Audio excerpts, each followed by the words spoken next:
Pittsburgh was the last unbeaten team. Now they've done 3 straight. How far in your eyes have they fallen when you look at the whole AFC playoffs? Kenny, who can they beat? They were 11-0, and that was fool's gold. I don't see them winning the game in the playoffs. Keyshawn, Jay Will, and Zubin on ESPN Radio, ESPNU, Sirius XM Channel 80, and on your smart speakers. All you got to do is tell your smart speaker to play ESPN. I'm Shay Cornett. He's Jordan Cornett. We're married, and we're hosting radio, and we drove here together, and we sleep in the same bed, and it's a lot of togetherness, We and I usually love sleep in the same bed as long as I'm not getting out of line too much. We usually do share the same bed. I just think, like, people go, how, like, you guys argue a little bit on the radio, and I'm thinking, we're married. Imagine if you talked consistently to your partner in life for a straight 4 hours on a bunch of different topics. How many times are you going to argue in that span of time? I know. I hate when people tweet us like, oh, this is probably made up. I'm like, why would we make up fighting? Who tweets you that? I don't get those tweets. I get those tweets all the time. Anyways, speaking of being upset. I think you made that up. I don't know if that's... I will read the tweet later on because it'll take me too long to find because I'm so popular. Oh, my gosh. Just kidding. Oh. Okay. What a flex. Now you became the more unlikable of the duo. I didn't think that was possible. I'm just joking. Our Dr. Pepper call-in line is 888-SAY-ESPN. It's 888-729-3776. It's Sports Festivus today. Name a feat of strength you saw in sports. Air your grievances. I have so many. I can't even think of just one. Or tell us a sports miracle you would like to see happen. Again, it's 888-SAY-ESPN, 888-729-3776. So I guess if we're airing grievances, I'm going to air mine here in a minute. About JuJu Smith-Schuster. He's been dancing on logos. Other teams have taken notice and have taken offense to this. And before we dive in on our thoughts, because at this point, I think we all know the situation with JuJu Smith-Schuster and the Steelers. They have now lost 3 in a row. And Mike Tomlin says he is going to talk to his wide receiver. I am aware of it, and I do plan to talk to JuJu, but we're professionals. I doubt any of those antics and things of that nature are legitimate motivating factors as you step into professional stadiums. But it's about respect, and so we'll have a conversation.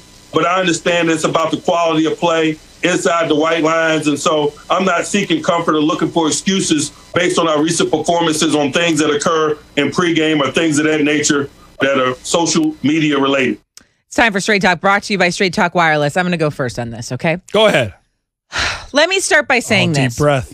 JuJu Smith-Schuster is what we call now in 2020 a TikTok star. He has a big following on TikTok, okay? Gosh. This is part of his thing. And so while I don't know that I would want one of my players dancing around the field like this, doing an organized routine where he is calling cameras over to film him before game time, and I think he should be a little bit more focused on what's ahead of him. I have been on sidelines of football games for a lot of years now, covering them. Every player, especially a receiving core, usually is dancing pregame to the music that is being played.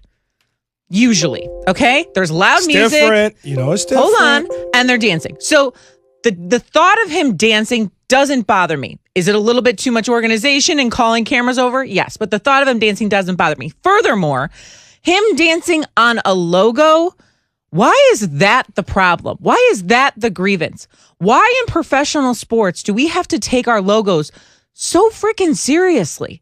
Like, I've been in hockey locker rooms where, like, I can't even step anywhere near the logo or it's a jinx. You can't go on a Sign logo. of disrespect. You can't go on a logo on the National Football Field pregame because it's a sign of disrespect. Stop taking yourself so seriously. It's a logo. They mow the grass over it. Like, stop. It's ridiculous to me. So if you're going to be annoyed that he's dancing around center field and not focused on the game and that's disrespectful to you, fine. That's totally fine. But if you're mad that he's in the end zone or he's dancing midfield on your logo, please, you've got bigger fish to fry. Hey, all I'm saying is if you don't want a receiver dancing all up in the videos, don't come to Pittsburgh because it's clearly allowed there. Look, Shay, you're right in the grand scheme of things. Us as athletes, me as a long-time former now athlete, it's been a while. As you can tell, this body is no accident nowadays. Love my wife's home cooking and pot roast, all that jazz. But when I played, there just becomes a buy-in to these silly things like a logo and respecting a logo. And with this whole antic of JuJu Smith-Schuster's, it was fine when you were at 11-0. It was funny. It was cool. Everything was going well. And you go 0-3, and you try and find things that you're like, I don't like that. That is a problem. I do think the teams are probably looking to get a shot on him because they don't like this, but there's a simple solution. If I were the Cincinnati Bengals, or you know what, the next team that the Steelers have is the Colts. Yeah. Is that on the road?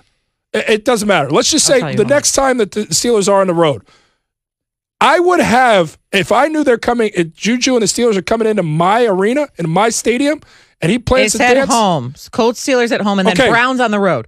Cleveland. So you know what I do? When they come into Cleveland and JuJu's still doing this whole TikTok dancing thing, I say, hey, Miles Garrett, get the rest of our defensive line, grab the rest of our offensive line, and when JuJu Smith-Schuster comes out there and Chase Claypool's got the camera to record him do a TikTok dance, be posted up in a circle on your logo at midfield and say, not today. Not today. We're not going to fight you right here. You just ain't stepping on our logo. We can exchange words here, and oh, by the way, our defense is going to get after you for another 60. You thought Von Bell hit hard? Get ready for it. You're attracting an energy from the other team. Do I think JuJu should stop doing it? No, it's what he does. Ray Lewis used to do his dances when he came out. Yeah. Guys have their thing, but just understand that people are going to lay into you, and when you start losing, that's going to be the focus. So get Myles Garrett and the boys out there and have them waiting for JuJu. Who do you think wins that one?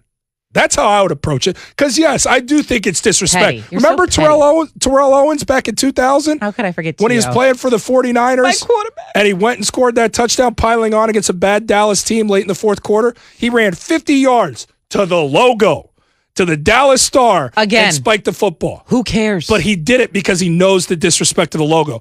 That was way worse. That was way more egregious because it was a full-on sprint, 50 yards in the middle of a game, and brought attention there. But you know what George Teague did in that Dallas secondary?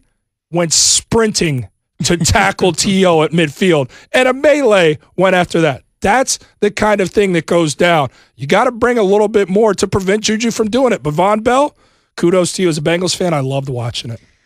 Yeah, I like watching it too. A little chip on your shoulder. It gives an added, juice, I guess. But I'm over. I get it. It's probably propping overblown. Up. It's overblown, no question. It's so overblown. These are grown men. That's Straight Talk Wireless. No contract, no compromise. So one NFL team that thought they had their franchise quarterback is instead getting a bunch of dollar bills. That's after Jordan tells you about Pennzoil. Not all motor oils are created the same. Motor oil made from crude oil contains impurities, but Pennzoil synthetic motor oils are made from natural gas. It's base oil. It's 99.5% free from impurities. Gives you unbeatable engine protection, so the next time you get an oil change,